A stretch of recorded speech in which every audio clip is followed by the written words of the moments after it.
Hello, Tina.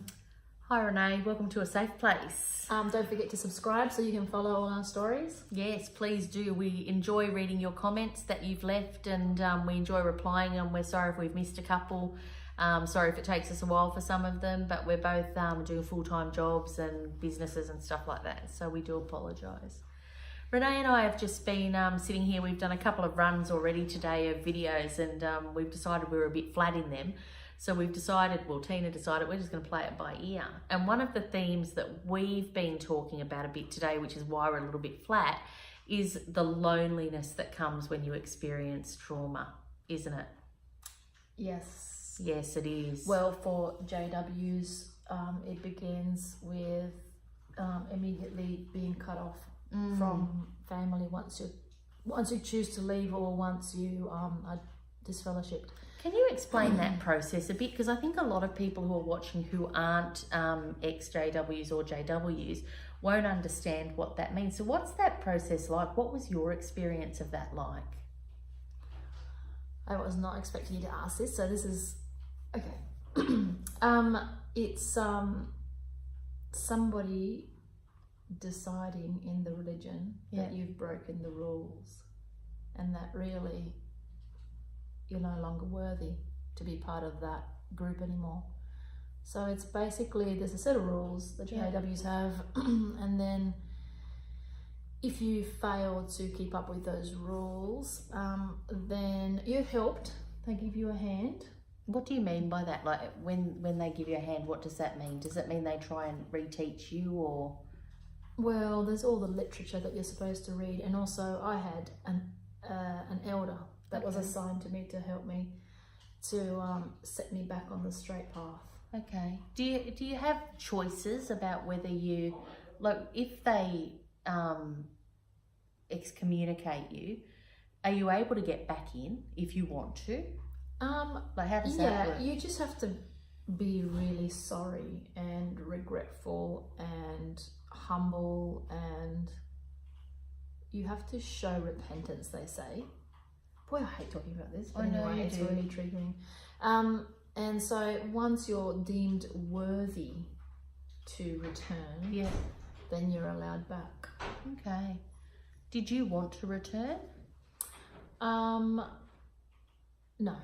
Okay. Well, it's a long time ago. So subconsciously, no, because I was avoiding certain situations. Okay. I was avoiding help. So I think subconsciously it was like my way out. Oh, cool. I did want to go back because I felt chastised. I felt like they had decided I was a bad girl, and that I had to be kicked out, and I didn't want to be a bad girl. Yeah. I thought I was a good girl. Did that lead to some loneliness? Well, I think you were a good girl, Renee, to be honest. But, no, I wasn't. Well, not by their rules. Not by their rules. But I think by normal society or average society's rules, you were a good girl, or normal at any rate. Did that trigger loneliness for you? What, getting kicked out? Yeah. You talked about that physical disconnection. Yes, because as a Jehovah's Witness, once you're disfellowshipped, you are no longer allowed to talk or be with all the members of the congregation. Right. So you're physically cut off. The only thing you can do is go to the meetings and be like in a fishbowl, so that you can't communicate, but they can look into your fishbowl and see you. So that's really not very nice. No, I wouldn't imagine it would be. No, but I think it must have been hard, because then is your family in that same position that they can't communicate with you either? So the deal is if you live with your family, the people that you live with are allowed to communicate to you on a needs basis. So you can talk about open the cupboard and get the breakfast out. Oh, wow. Are you allowed to eat with your family? Yeah, I think so. Once you live in the same household. Yeah. So long as, hang on, there's caveats. So long as you keep going to the meetings. So long as you're showing that you're sorry and that you want to go back. Right. So as soon as you don't, then in my case, after a certain amount of time, I was asked to leave home. Okay. Because I wasn't going to, I was going to jeopardize my mum's spirituality and her chances at pleasing Jehovah, having everlasting life. So I had to go because I was in the way of her fulfilling her obligations. You felt. I didn't feel I was told I was basically in the way, so I had to go because I chose not to go back. Why did I choose not to go back? Because I didn't want to go back. I didn't feel right since 17. So I was disfellowshipped at 21. Since 17, I didn't feel like I belonged there. I felt something internally was wrong. I still believed everything, even when I was disfellowshipped. I still believed I was mentally in. Yeah. That 4 years would have been difficult. Yeah, but so from 17 onwards, it was like I was having an out-of-body experience. It was like I was attending and doing it. And then when I was going witnessing from door to door, I felt so hypocritical because I had to convince people about something that I wasn't convinced myself. Yeah, no, that's fair. So my mum, if she was listening to this, would say, oh, that's when you started going spiritually weak at 17. I wish I would have known.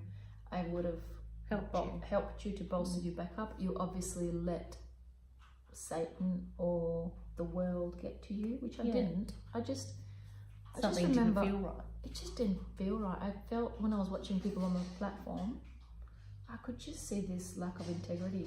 Yeah, no, that's fair. Or this facade, or these cracks. I think your experiences up to that point led you to that, though. Yeah, I saw things that made that were at odds with what. Yeah. So I think I really read people. Yeah. I think I really. That was bizarre. I'm not putting tickets on myself, but I think I really sense whether people are genuine, and I think I could sense that people were doing it just as robots. They weren't really doing it because they wanted to. I felt this mechanism and this repetition. Yeah.